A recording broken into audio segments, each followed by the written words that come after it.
Hey, what's up, Facebook and internet and everybody else, all my favorite haters out there, the fans of Street Outlaws. Yes, you all saw the episode that they put on Discovery Channel, and you know what?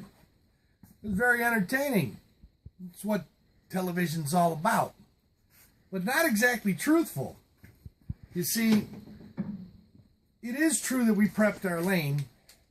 Problem is, they kind of overlooked the fact that Oklahoma prepped their lane too. Well, I mean, they kind of said, well, we sprayed a little bit here. Question is, whose fault is it really? And for all you people out there that think, well, you don't prep a street in a street race, you've never been street racing. You've been stoplight racing. In your little Honda pulling up, light turned green, so you, okay? Real street racers, and this goes back decades. This isn't just something recent. This is a long time. Real street racers is all about money, okay? And they will take any advantage that they can. And when you come to Chicago and street race, we will let you prep the road all you want, because we don't want you to have any excuses about spinning your tires like Dave did. And obviously everybody knows the Street Outlaw guys from Oklahoma, the 405, those aren't really street cars. There's that discussion every day on the internet about whether or not they got street cars or not street cars. They're not street cars, they're drag cars.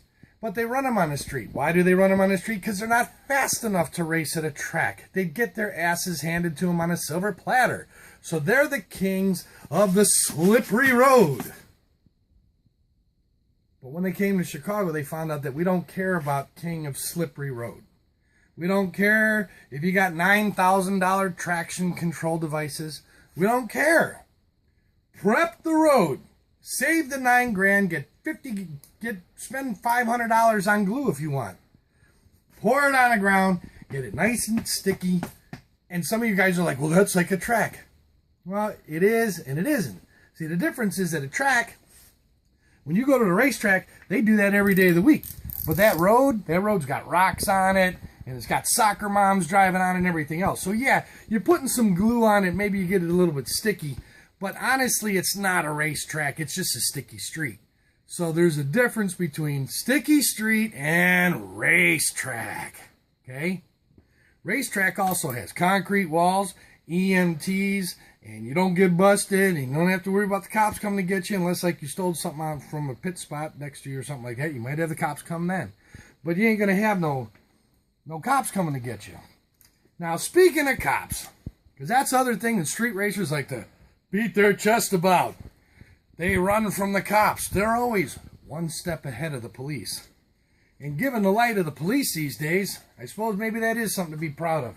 Because, like, you know, some people say they can't breathe. Well, whatever, it is what it is. Now, when it comes to street racing, obviously the 405 ain't got that problem anymore, do they? They got permit roads, and the roads are closed off, and they got fire trucks, ambulance, light towers, just like a racetrack. Yeah, remember when Chief said that about me? That my car was like a drag car that you'd see at a racetrack. Their cars do the same thing. Yeah, they can idle a little longer down the road. I don't have a radiator, blown alcohol. They don't have them. But you know what? That's okay. It's all about entertainment at the end of the day, and I hope that everybody was entertained. It's a cool show. It's better than the other shows we've had in the past, like pranks, okay? We don't want that. We don't want that on TV.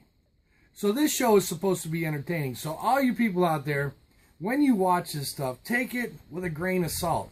Maybe everything you're seeing ain't 100% real, but it's real enough, it's exciting enough, and what the heck?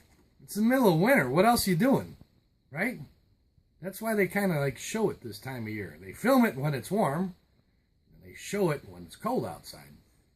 So, that being said, I hope everybody enjoyed watching the Street Outlaws on Discovery Channel. They got another episode coming up next week. Get some t-shirts from the guys. Maybe some of you sponsors out there can give them more free parts.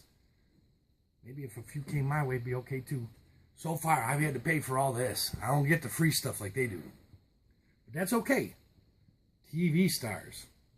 guest. Big difference. So, anyhow, y'all take care.